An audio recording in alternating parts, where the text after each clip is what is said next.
বিশ্ববিদ্যালয় প্রশাসনের কাছে আহ্বান জানাই, আপনারা বিশ্ববিদ্যালয়কে নিরাপত্তা দিন। আমার এই ক্যাম্পাসে 1000-এর উপরে শিক্ষক রয়েছে। আমার কর্মকর্তা, আমি সবাইকে শান্ত থাকার অনুরোধ জানাচ্ছি। আমার এখানে কর্মকর্তা কর্মচারীর সন্তানরা রয়েছেন, আমরা তাদের নিরাপত্তা চাই। আমি বিশ্ববিদ্যালয় প্রশাসনের কাছে আহ্বান জানাই, আপনারা বিশ্ববিদ্যালয়কে নিরাপত্তা দিন এবং সকল ছাত্র সংগঠনকে আমি চাই তারা তাদের নিজস্ব কার্যক্রম চালাক, কিন্তু ক্যাম্পাসকেও নিরাপদ করা যাবে না। ক্যাম্পাসকেও নিরাপদ না করে তারা তাদের কার্যক্রম পরিচালনা করুক। আমরা চাই একটি শান্ত ক্যাম্পাস, আমরা চাই নিরাপদ ক্যাম্পাস, যেই ক্যাম্পাসের মাধ্যমে শিক্ষার সুষ্ঠু পরিবেশ থাকবে এবং যেই ক্যাম্পাসের মাধ্যমে সেই আওয়ামী ফ্যাসিবাদের এবং ছাত্রলীগের রাজনীতির পুনরাবৃত্তি হবে না।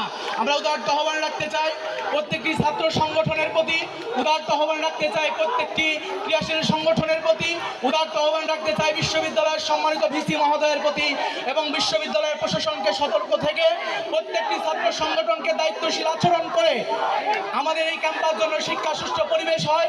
সাধারণ শিক্ষার্থীরা এই পরিবেশ কখনোই কামনা করে না, এই পরিবেশকে আমরা সকলেই ভয় পাই, এই পরিবেশ আমরা কখনো চাই না। আমরা চাই না বহিরাগতরা এসে আমাদের ক্যাম্পাসকে অস্থিতিশীল করুক। সবাইকে শান্ত থেকে দায়িত্বশীল ভূমিকা রাখার জন্য উদারত আহ্বান রাখছি। আসসালামু আলাইকুম ওয়া রাহমাতুল্লাহি ওয়া বারাকাতুহু।